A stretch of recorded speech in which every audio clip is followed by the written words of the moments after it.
નમસ્કાર વિદ્યાર્થી મિત્રો, હું ભાવેશ વોરા. આ વિડિયો લેક્ચરની અંદર આપ સૌનું હાર્દિક સ્વાગત કરું છું. સૌથી પહેલા તો એક સૂચના આપી દઉં, જો તમે મારી YouTube ચેનલ ભાવેશ વોરાને સબસ્ક્રાઇબ ના કરી હોય તો એને ઝડપથી સબસ્ક્રાઇબ કરી દો, જેથી કરીને નવા વિડિયો અંગેની નોટિફિકેશન્સ તમને મળતી રહે. આપણે ધોરણ 11 ચેપ્ટર નંબર 7માં આ વિડિયો લેક્ચરની અંદર ટોર્ક અને કોણીય વેગમાનની સમજૂતી ભણવાની છે. બરાબર. એમાં સૌથી પહેલા છે કણ પર લાગતું ટોર્ક સમજાવો. તો એક વસ્તુ ધ્યાનમાં રાખવાની, રેખીય ગતિમાં જેવો ભાગ બળ ભજવે છે તેવો જ ભાગ ચાક ગતિમાં ટોર્ક ભજવે છે. રેખીય ગતિમાં જેવો ભાગ બળ ભજવે છે ચાક ગતિમાં તેવો જ ભાગ ટોર્ક ભજવે છે. એટલે કે બીજી રીતે કહીએ તો પદાર્થમાં રેખીય ગતિ ઉત્પન્ન કરવા માટે જવાબદાર પરિબળ એને બળ કહેવાય અને ચાક ગતિ ઉત્પન્ન કરવા માટે જવાબદાર પરિબળ એને ટોર્ક કહેવાય. બરાબર. એટલે સૌથી પહેલા તો આપણે એક લાઈન લખવાની, રેખીય ગતિમાં જેવો ભાગ બળ ભજવે છે તેવો જ ભાગ ચાક ગતિમાં ટોર્ક ભજવે છે. હવે ટોર્કની સમજૂતી મેળવવા માટે બરાબર, ધારો કે અહીં આગળ કોઈ એક કણ છે આ બિંદુ પાસે. બરાબર. આ બિંદુ પાસે ધારો કે કોઈ એક કણ છે જેને નામ આપી દઈએ આપણે P. બરાબર છે. આ કણ દ્રઢ પદાર્થનું હોય એવું જરૂરી નથી, હોય પણ ખરા અને ન પણ હોય. બરાબર. ઉગમ બિંદુને અનુલક્ષીને તેનો સ્થાન સદિશ છે સદિશ R. બરાબર. ઉગમ બિંદુને અનુલક્ષીને તેનો સ્થાન સદિશ છે સદિશ R. બરાબર. તેમજ આ કણ પર F જેટલું બળ લાગે છે. તેમજ આ કણ પર F જેટલું બળ લાગે છે. સ્થાન સદિશ R અને બળ F વચ્ચેનો ખૂણો થીટા માપનો છે. સ્થાન સદિશ R અને બળ F વચ્ચેનો ખૂણો થીટા માપનો છે. સ્થાન સદિશ R અને બળ F ના સદિશ ગુણાકારને ટોર્ક કહેવાય. એટલે સ્થાન સદિશ R અને બળ F નો આપણે સદિશ ગુણાકાર કરવાનો થાય. બરાબર. એટલે સ્થાન સદિશ R અને બળ F ના ક્રોસ ગુણાકારને એટલે કે સદિશ ગુણાકારને કણ પર લાગતું ટોર્ક કહે છે, જેને ટાઉ સંજ્ઞા વડે દર્શાવાય. બરાબર. જોઈ લઈએ લખાણમાં. આકૃતિમાં દર્શાવ્યા અનુસાર કોઈ કણ બિંદુ P પાસે રહેલ છે. ઉગમ બિંદુને અનુલક્ષીને તેનો સ્થાન સદિશ R છે. આકૃતિમાં દર્શાવ્યા પ્રમાણે કણ પર F જેટલું બળ લાગે છે. સ્થાન સદિશ R અને બળ F વચ્ચેનો ખૂણો થીટા માપનો છે.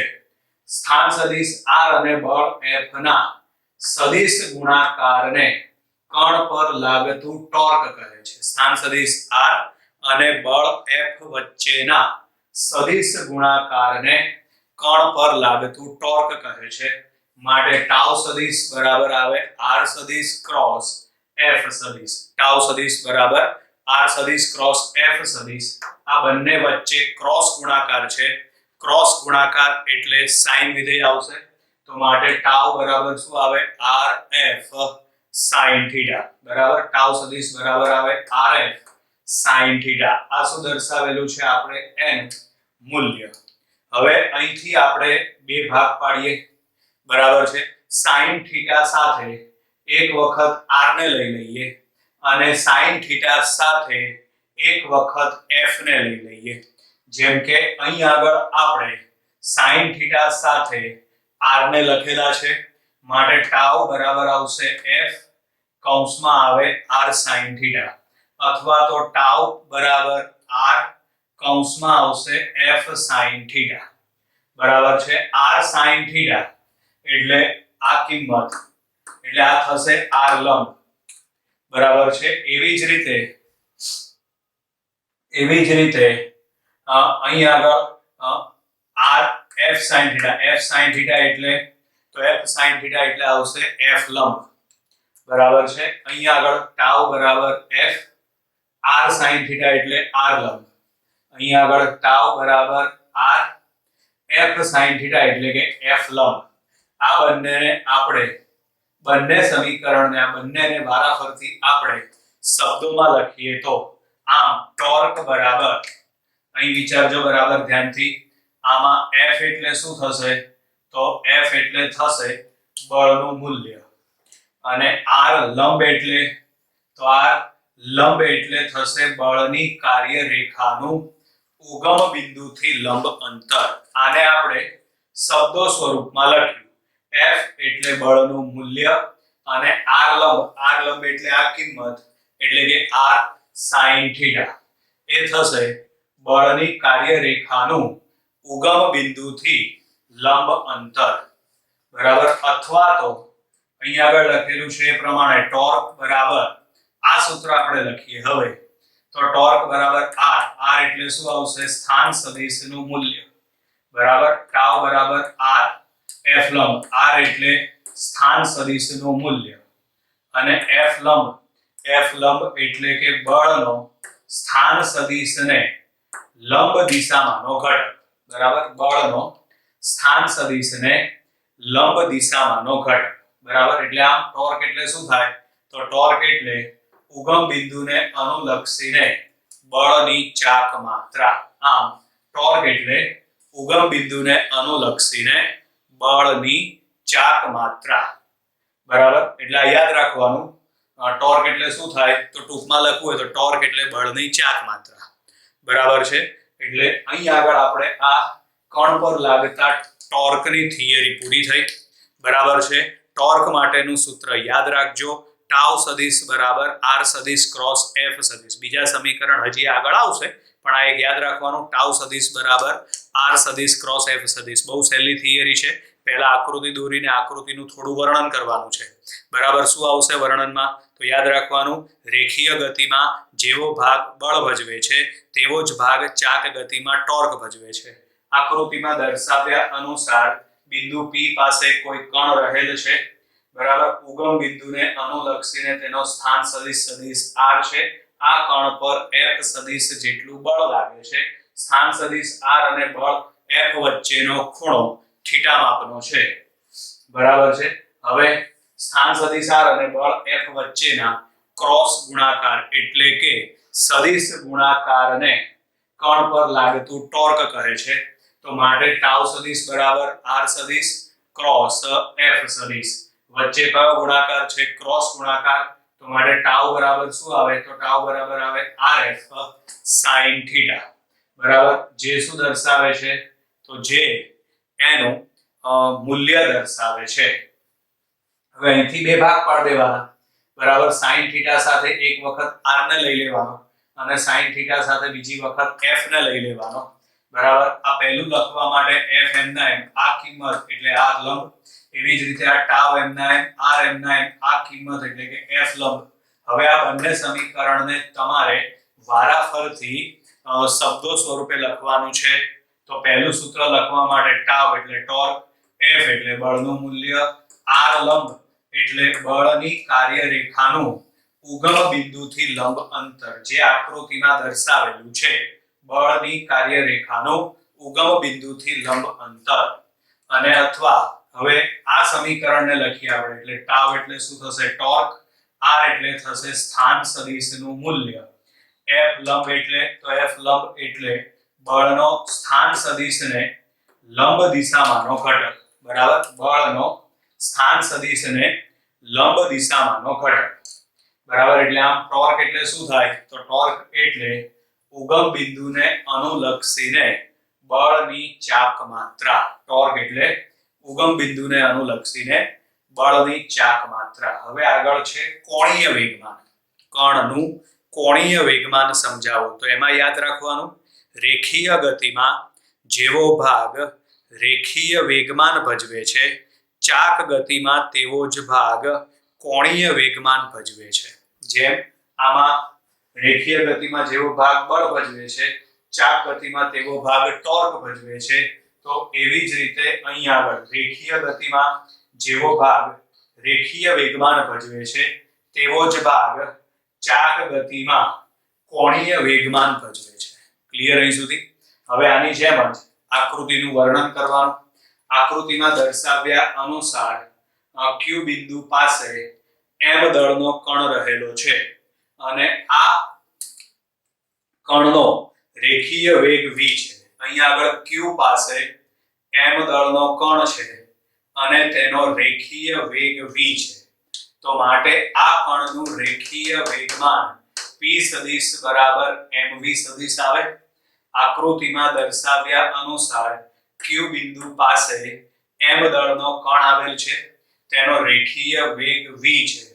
માટે રેખીય વેગમાન p સદિશ બરાબર mv સદિશ આવશે. હવે આકૃતિ તમે ધ્યાનથી જુઓ તો સ્થાન સદિશ r અને રેખીય વેગમાન p આ બંને વચ્ચેનો ખૂણો થીટા માપનો છે. સ્થાન સદિશ r અને રેખીય વેગમાન p વચ્ચેનો ખૂણો થીટા માપનો છે.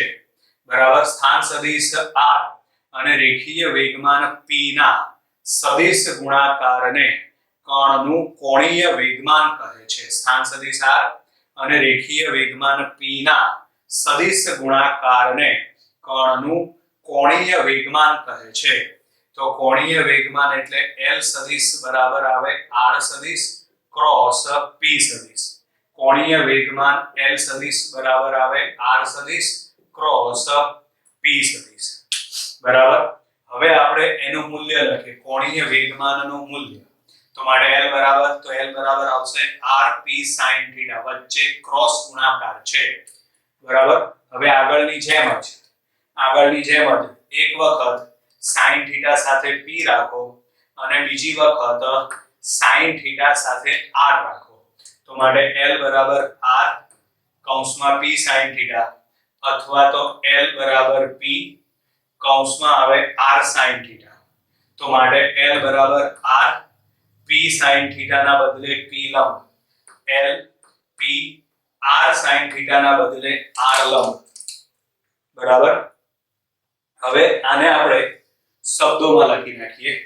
તો એમાં r લંબ એટલે આ કિંમત છે એના બરાબર શું થશે? તો એના બરાબર થશે r sin θ, જે ઉગમ બિંદુથી p ની કાર્યરેખાનું લંબ અંતર છે. એવી જ રીતે p લંબ. તો p લંબ એટલે શું થશે? p sin θ, જે વેગમાન સદિશનો સ્થાન સદિશને લંબ દિશામાંનો ઘટક છે. એટલે કે આ કોણીય વેગમાનના કાર્ટેશિયન ઘટકો. બરાબર. હવે એના કાર્ટેશિયન એટલે કે x y અને z ઘટક શોધવાનું થાય. આ કોણીય વેગમાનની નાનકડી થિયરી પૂરી થઈ. આ જે સૂત્ર છે, બરાબર, આ સૂત્ર તમારે કોણીય વેગમાન માટે યાદ રાખવાનું છે. કોણીય વેગમાન L સદિશ બરાબર આવે R સદિશ ક્રોસ P સદિશ. હવે આપણે એના ઘટકો પાડી લઈએ x y અને z. તો L સદિશ બરાબર આવે R સદિશ ક્રોસ P સદિશ. બરાબર. અહીંયા આગળ R અને P વચ્ચે ક્રોસ ગુણાકાર કરેલો છે. ક્રોસ ગુણાકાર હોવાના કારણે એના ઘટકને દર્શાવવા માટે આપણે નિશ્ચાયકનો ઉપયોગ કરીએ. તો માટે L સદિશ બરાબર પહેલી હારમાં I cap J cap K cap, પછી અહીંયા આગળ R સદિશ છે. R સદિશ એટલે એના બરાબર લખીએ x y અને z. પછી અહીંયા આગળ P સદિશ છે. P સદિશ એટલે રેખીય વેગમાન. તો એના ઘટક લખીએ આપણે px py અને pz. L સદિશ બરાબર I J K બરાબર R સદિશના બદલે x y z અને P સદિશના બદલે px py અને pz. બરાબર. તો માટે કોણીય વેગમાન L બરાબર, ચલો પહેલા આવશે I કેપ.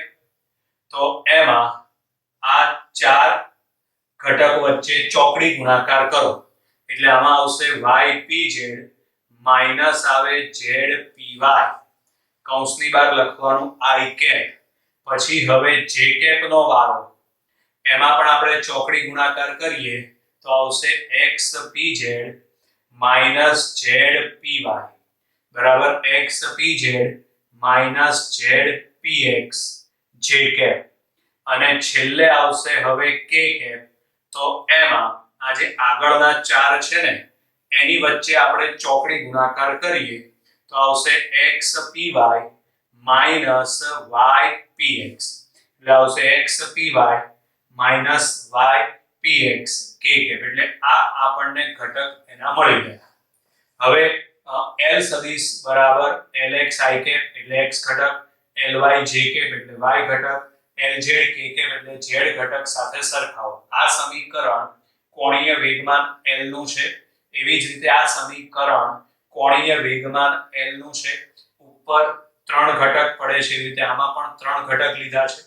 પરિણામે બંને સમીકરણને આપણે હવે એકબીજા સાથે સરખાવીએ તો અહીં આગળ આવશે I કેપ, અહીં આગળ પણ આવશે I કેપ બરાબર। આમાં આગળ છે Lx તો આમાં આગળ છે ypz zpy એટલે Lx બરાબર ypz zpy। પછી આમાં છે j કેપ તો આમાં Ly છે તો આમાં છે xpz zpx xpz zpx।